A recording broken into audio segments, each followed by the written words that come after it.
What's up guys, Kyle here tuning in for another video.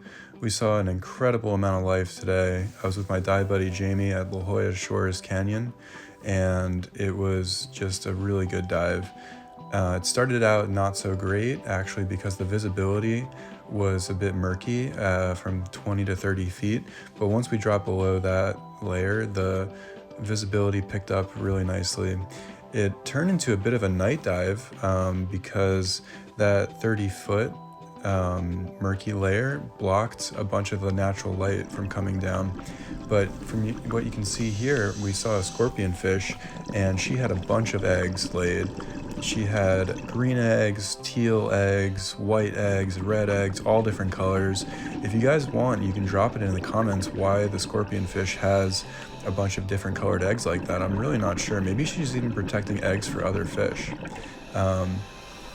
But yeah, really cool to see. You can see her keeping those dorsal fins up, those dorsal spines up, letting me know that she means business if I try to touch those eggs.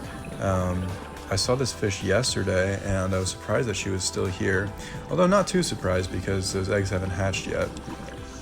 And you can see she's got a big mouth. Those fish can easily swallow another fish if they swim by. That's how they eat is by eating other fish. They're predatory fish, and again those spines are really toxic. If you get stung by one, it'll definitely send you to the hospital. I don't recommend touching them in any circumstance. And we saw a bunch of spider crabs on this dive. They were for the most part eating the algae off of shells. This guy was just sitting there. I thought I'd film him. And you know, those spider crabs, they'll clean the algae off of shells and keep it nice and clean for when you want to come to the beach and grab them. So I'd like to think of them as our little friends helping us out, making those shells nice and shiny. And here comes one. You'll be able to see him in the act of eating the algae off the shells. It's pretty cool to see. I didn't stay for too long filming him, just got a quick shot and then we moved on. Again, you know, that scorpionfish was really fascinating with all its eggs. I really would love to know, sorry, I have a little bit of allergies. You hear me sniffling there. But yeah, really cool to see the scorpionfish and all of her eggs. I'd love to see them hatch. If I can get a film of that, of the hatchlings, I will. Not sure how many survive. Let's hope that they all do though, because scorpionfish are really cool to see. Here's an octopus. She was grabbing onto some shells, and then again another spider crab. I must have seen, God, I don't know, 10 of these spider crabs on the dive today. I just couldn't film all of them. And you can really see how it looks like a night dive, but it isn't. It really isn't a night dive. It's 3 p.m., but it's just so dark at 80 feet because of that cloudy layer, that murky water that's at 30 feet. And you can see this guy eating the stuff off the shells, and he's pretty big, about at least 1.5 feet long. Here's just a tree stump. It looked kind of creepy, so I thought I'd film it. And then we're getting into some lobster.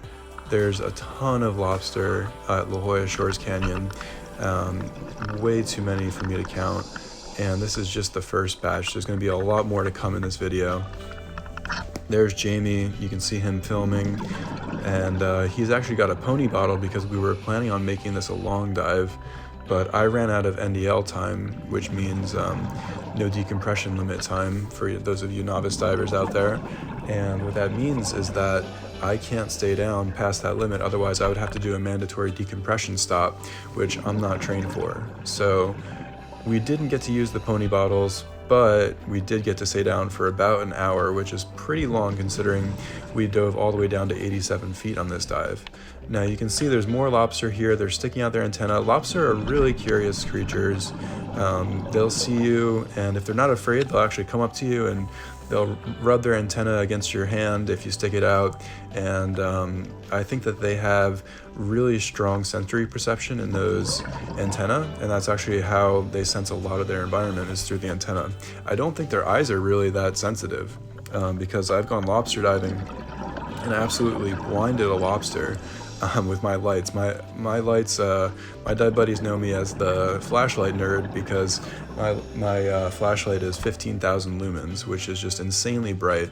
And I can't imagine that the lobster would see me, but with that light. But yeah, the antennae are enough to pick me up and sense that I'm there, without a doubt. So anyway, here's a nudibranch. These guys are really colorful creatures, and I've seen a bunch of them at La Jolla Shores. And again, just another shot of that scorpionfish. And you can see the stark contrast between the different colors of the eggs there, and you can see how long she is. She's about 1.5 feet long, which is pretty big for a scorpionfish.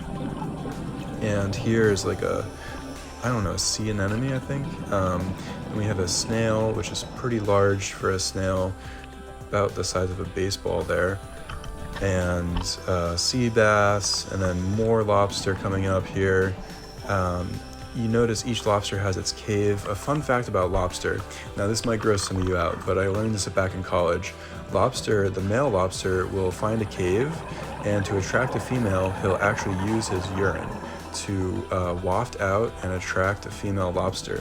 Now, there was a professor at my school who taught us that, and he had a whole romantic video that he would play for the lobster mating ritual, and it was incredible. He must have been a scuba diver himself to get that footage, because he caught them, and now he shows that to freshmen in college to try to get them to join his research lab, which I think is pretty cool.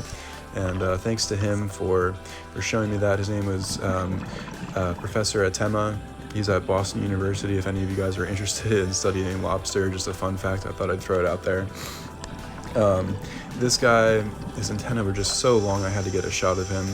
And I really love how those two yellow spots below the eyes look like eyes. It's almost like nature protecting itself to protect the eyes, like the actual eyes of the lobster, from getting damaged by other creatures. And here's Jamie. I was going a little fast, so I got a shot of him catching up to me.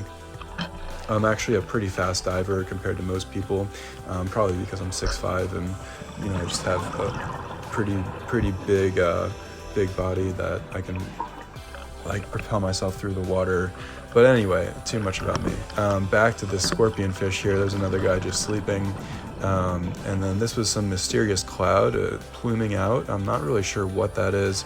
Drop it in the comments if you know what those plumes are from. It looked like a little avalanche underwater, which is pretty cool. And then coming to the end of the video, this is about 10 feet of water, and I saw a bunch of baby sand dollars. That's what those are. I thought they were pebbles at first, but it turns out they're baby sand dollars, and they're all stacked together.